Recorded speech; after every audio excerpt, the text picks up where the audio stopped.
Good morning and welcome to another episode of the Wealth Guardians radio show.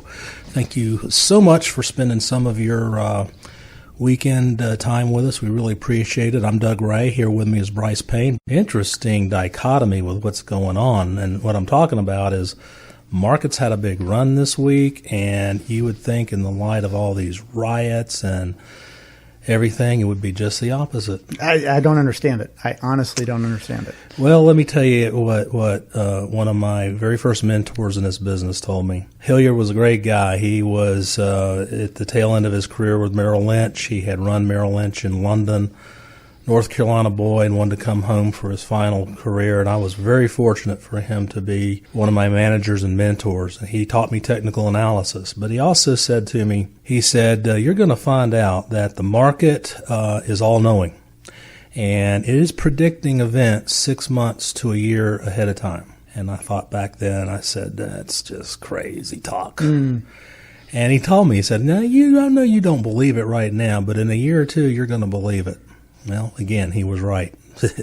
It does. The market is savvy. So what it's doing, it's looking at the future. Mm-hmm. And right now, it's saying the future's better than where we are. Yeah. I'm crossing my fingers. Okay. Well, very good.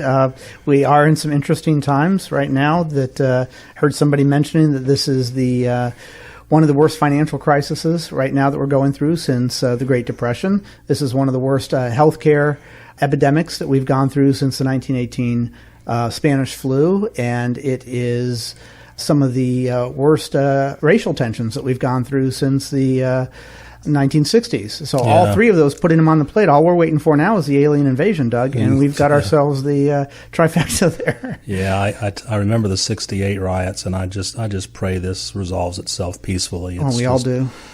Yeah, I mean, it's ridiculous.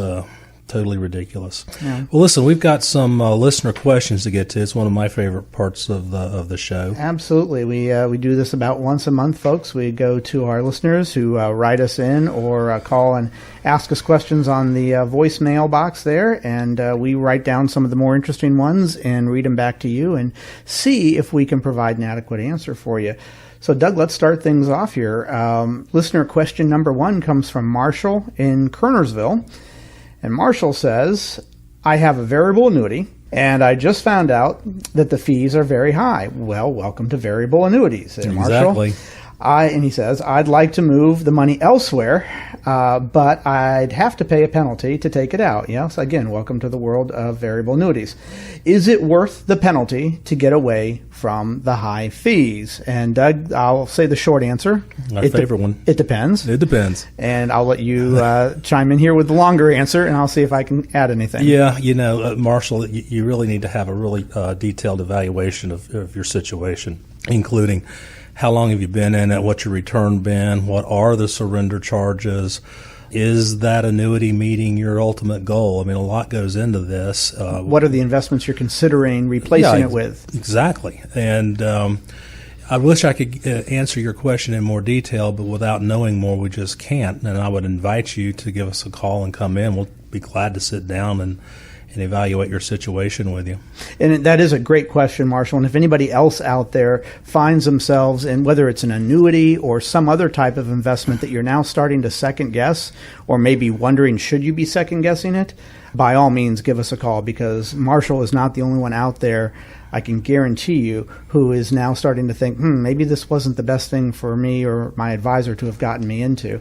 And as Doug says, I think one of the key questions there is, how long have you been in it? Because the fees and the penalties are steeper the less time that you've been in it. The longer you go, the fees and penalties tend to be a little bit less. So, Marshall, go ahead, Doug. Well, I'm just going to add this. I say as a general rule, speaking for Brice too, but I know how he feels. We generally do not like variable annuities. There's just better alternatives out there. In fact, I've said this many times. I think eventually, in the not too distant future, variable annuities is going to be an obsolete, they'll be extinct, investment platform. Yeah, I've never seen one where you can do something, whatever goal you're trying to accomplish, that there isn't something else that you can do it better with than a variable annuity. Less fees and less risk. Yeah. Okay, well, Marshall, again, 336-391-3409 is our phone number. If you would like to give us a call and set up an appointment, we would love to sit down with you and give you the full answer to that. And Doug, our next question is going to be coming from Samantha in Greensboro. Hello, Samantha. She says, Doug and Brice, unless something goes horribly wrong, we should be leaving a significant amount of money to our kids. Oh, very good. Congratulations, Samantha, and the kids. But I can't decide if we should tell them about our plans now, I guess she means of leaving them the money, or just let it be a surprise. I'm certain they have no idea at this point what our net worth is like. Boy, Doug, that's an interesting question. Yeah.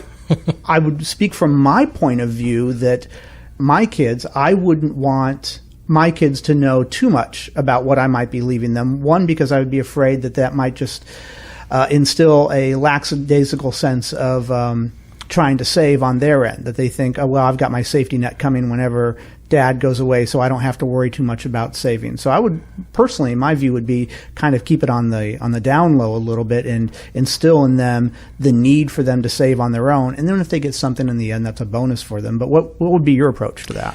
Well, Samantha, Brice brings up a good point because everybody's different. And my response to your situation is I would bring my boys involved. Both my sons know how to handle money. They are very competent. They have great jobs. So I have no problems with them knowing what our situation is. And in fact, we have already started to disseminate some of that information to them, just in case.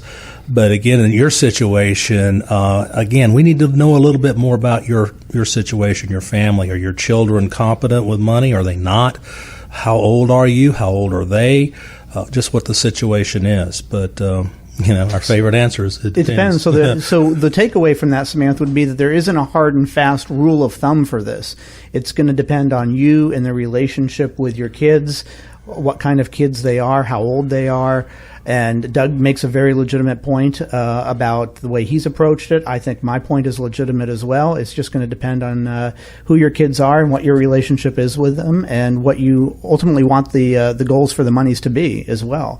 So, folks, already you've seen from the first two questions, there are, a lot of questions running around in your mind out there. And if we've touched on something, give us a call. I really would like to meet with you, sit down and talk to us here in the office. We can talk on the phone, do a virtual meeting, all that stuff. And we do a thorough job of retirement planning and I think do probably one of the best jobs in the entire state in terms of helping our clients through tough times like we're going through now. So I invite you.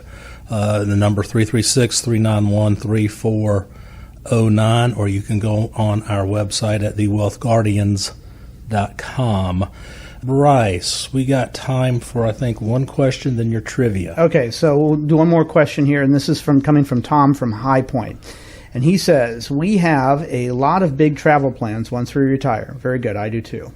Including destinations on all 7 continents. Okay, all 7. I don't know what you'd see on the north one, but okay. Do we need to plan on having even more income in retirement than we have right now? Wow. Talk about needing some more information than what Tom is giving us up front there, Tom. I understand that you're limited on how much time you've got there before the beep sounds, and you got to make it quick, but we would definitely need more information than that. I don't know what your current income really looks like right now, Doug. Tom, you need to get in here right now. I can tell you, 7 continents, yes, you're going to need more income. Probably, unless you're already traveling to 7 continents. Unless you're on the plane most of the time right now anyway, you're going to need more income than what you're coming up with these days. Oh, absolutely. And you need to figure out what's it going to cost you for all 7 continents and then work backwards. But come in, please. I'd like to hear your story. I love that reverse engineering approach too. I do that all the time. My wife hates it, but I love it. But Doug, when somebody has retirement plans and they have travel as part of the retirement plans, you don't generally travel if you retire at 65 or 70. You're not traveling for the entire existence of your retirement if you're living into your 90s. Generally, you're traveling more in the first 10 years or so, and then you start slowing down to eventually a point where you're not really going out much at all. Exactly. Yeah. So he's got a lot of these plans. The expenses for travel are going to be compacted more in the initial years and not so much in the later years. All right, let's get to your trivia question. All right, Doug, I've known you for now a couple of years, and if I'm not mistaken, you are a father. I am. And tell me about your kids. 2 boys, 35 and 33? 35, 33, a couple of grandkids. A couple grandkids. They are 3 and 2. And the boys, one works for Amazon, the other one works for Anheuser-Busch. Okay, very good. And I as well am a father. My daughter Aspen down in Charlotte going to Queen's University is going to be 22 this year. So I've been a father for over 2 decades, and you've been a father for over 3 decades. And what happens every June? Father's Day. Father's Day. All right. So that means we get a complimentary round of golf and a tie, right? And usually the U.S. Open, but... All right. Well, usually. But how many ties have you got stowed away from June, all these Junes? Yeah, no, I've been lucky. The boys hadn't been giving me ties. They give me some pretty nice stuff, though. Well, my daughter is art-oriented, so she always does something very nice art-wise. So, Doug, my question is a simple question for everybody out there, a lighthearted question. When did Father's Day become a national holiday? Good question. It wasn't last year, and it wasn't in 1776. Those are the only 2 clues I'm going to give you. So we will be back after a few messages here, folks. Stick with us for the answer to that trivia question. You're listening to the Wealth Guardians Radio Show. And welcome back. It's the Wealth Guardians Radio Show. This is Brice Payne, and Doug Ray is still here in the studio with me. We appreciate you sticking around through the break, and I know the reason that you stuck around was because I asked that awesome trivia question. When did Father's Day become a national holiday? We got Father's Day coming up, and to all you fathers out there, happy Father's Day this month. So the question was, when did we celebrate the first Father's Day as a national holiday? And Doug, why don't you take a stab at that? He doesn't know the answer, folks. I don't even have a guess. Well, you got to have a guess. That's your job right now, is to give me a date. Yeah, okay. How about guess right after World War I? Oh, no. Though it's interesting that you say that. Father's Day became a national holiday in 1972. Really? Yeah, so I guess that would be 1972. That would be Nixon. Yes, would it would. Not? It would. Okay, that'd be Nixon who made that national holiday. The funny thing about that, though, is that it had been celebrated in locales ever since 1910. Washington State was the first one to celebrate it on a statewide, but it didn't become a national holiday until 1972. But here's the funny thing. Doug, do you know when Mother's Day became a national holiday? I was about to ask what came first. Yep. I would guess Mother's Day came first. Mother's Day came first. In fact, it came 58 years prior to 1972. Okay. That would be Woodrow Wilson All right. made Mother's Day. So mothers have been getting the sweet end of the gig there for quite some time. It's about time we got to play a little golf with no guilt there once in a while. Well, I was close with World War I, just the wrong. Yeah, that's parent. why I said it was interesting that you said that, because that's exactly what was going through my mind there. So, all right, folks. Well, thank you again for sticking around. And now we've entered the second segment of our show here at the Wealth Guardians. And this is, Doug and I, we read a number of articles on finances and whatnot. And I have always been struck by people who comment. I guess they're called the keyboard warriors. And so we recently were doing that dangerous game of perusing the comments section of a recent article about COVID-19 and, of course, all the impacts on retirees, et cetera. How much money you're going to need to retire and going forward. The trip into the comments section is always a mixed bag, Doug. There's trolling, there's inaccuracies, there's sometimes surprisingly helpful insight from what we've come to describe as those keyboard warriors. So we jotted down a couple of our favorite comments that we thought that we might be able to talk about here on the second part of the show. So we're doing something a little bit different here. So let's take a look at some of the sentiments that we found under this recent article and see if they resonate with how others truly see the financial world, retirement, and how best to prepare for it all. So, Doug, the first comment that I jotted down, it was, folks, it's not that hard to figure out. I've been living on $1,000 a week for 2 years now, and that includes continuing to save, and I have a good existence, good enough for me. Well, of course, as soon as I saw that, I wrote that one down, saying, okay, we need to talk about this person's comment. $1,000 a week, Doug, that's $4,000 a month. What are your thoughts on that? My first thought when I read this was, gee, this dude's an expert, 2 years in retirement. Has he even thought about inflation? Thought about inflation. I wondered, did he retire before age 65 when he had to be responsible for his own health care? Exactly. Does he have a mortgage? Exactly. Because you have kids that he's Exactly. or grandkids that he's responsible for. I'm guessing now that's kind of an average. That doesn't strike me as an insanely large amount to be living off of, or it's not a particularly tight budget either. So it falls within the realm of normal, I think, of what we see. What did strike me about this, Doug, is how many people come in to sit down with us who are thinking about retiring and trying to get some professional help on retiring, and they don't know what their budget is. Oh, gee, that happens more than often. I think more often than people who do come in and say, this is what we need to live on. We've already done the math. More often than not, they say, well, let's plan somewhere between $2,000 and $4,000, which is like saying, well, I have somewhere between $100,000 and $1 million in retirement. Well, that doesn't help me. I need to know a little bit more detail than that.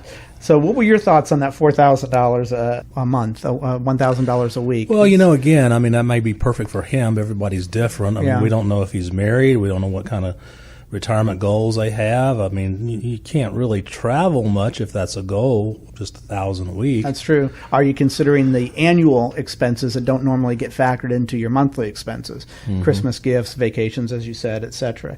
So just because it works for one person, I think the takeaway here is it's not necessarily going to make it a right fit for the next people down the line who are thinking of retiring. Okay, the next comment, Doug, the one I jotted down, then I'll turn it over to you. I really don't know how anyone retires these days. With bonds paying about 0% and stocks in 1929 levels, that's a little bit of a hyperbole there. Oh, yeah. It ain't going to come from gains in your portfolio. Even if you retire with $1 million, it's not that much when you consider you could live 30 years or more in retirement. Well, he's right, or she's right. A lot to unpack in here, too, because dead spot on. I mean, bonds and CDs sure aren't paying anything, and that's what typically retirees depended on for their retirement income. Stocks have a component of risk, although we're obviously not against stocks. We think some ought to be part of the portfolio, but they need to be managed. And in this environment, you need to have some kind of downside volatility control on them. As far as bonds are concerned, we've been replacing bonds for years because they just don't have any yield to them. And there definitely are alternatives out there. There are. And I think this person's comment ties nicely into our previous comment. It says, even if you retire with $1 million, it's not that much when you consider you could live 30 years or more in retirement. Well, that's true. You could live 30 years or more in retirement, but $1 million might be enormously adequate, but it depends on what your budget is. If you're living on $4,000 a month, then that could very well be more than enough for you. If you're living on $7,000 a month, no, you're probably going to run into problems at some point. But folks, there are a lot of people out there who, when they do their budget, they're keeping it around under $3,000 a month. So please don't think, gosh, based on what Doug and Brice just said, if I don't have $1 million, there's no point in me even going to a retirement planner because I don't have enough to it. Now, that is not true. We help people all the time who have only a fraction of that kind of money set aside for retirement, and we find a way for their budget for us to provide the income that they need in retirement. So please don't take that as set in stone that if you don't have $1 million, there's no point in going to a professional or no point in trying to plan for retirement. There absolutely is. Yeah, we even did a show a few weeks back about what is my number, and everybody's number is different. It absolutely is different. Yep. All right, Doug, you go ahead and take, you wrote down a couple as well here. Yeah, here's an interesting one. It says, I upped my contributions to my 401k during the COVID pandemic, so much so that I can barely get by right now.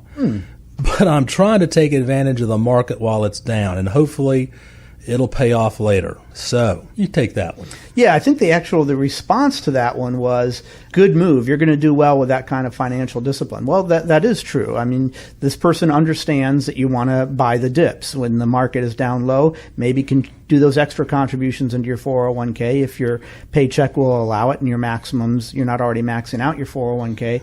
That would be the right times to throw in the additional money. So you're being disciplined there. That is good. I like the idea of it. But the market doesn't go down forever, and that doesn't mean that you should be not having the money in savings and your emergency funds or... Well, the other thing is, if this is forcing you to just be able to eat a can of Beanie Weenies a day, right. I mean, you're the market's up now. What I would do if I were you is go ahead and slack off your contributions for now and get yourself a more reasonable living standard. it's okay to be prudent, but not to the extreme. And, I think you're on the right track, but be a little bit easier on yourself. Yeah, and that, Doug, that strikes me is that person seemed like they would have been somebody who listened to this show. And for those of you who are listening to the show, what that tells me is a few things about you, because you're probably like most of our clients. And it tells us a couple of things, Doug. Well, yeah, when it comes to taxes, you're very happy, okay, even to pay your fair share, but you don't want to overpay. I don't either. Okay. You want a good return on your investments. You're also concerned about taking too much risk. And on the flip side, you'd be happy to ensure that you'd never lose any money, but you also don't want to fall behind to inflation. You have more important things to worry about than trying to keep up with what the stock market's doing every single day. And that seems to be what that person was doing. Mm-hmm. So that's really why it's so important to get a review of your financial situation and a customized retirement plan, which is absolutely what we do.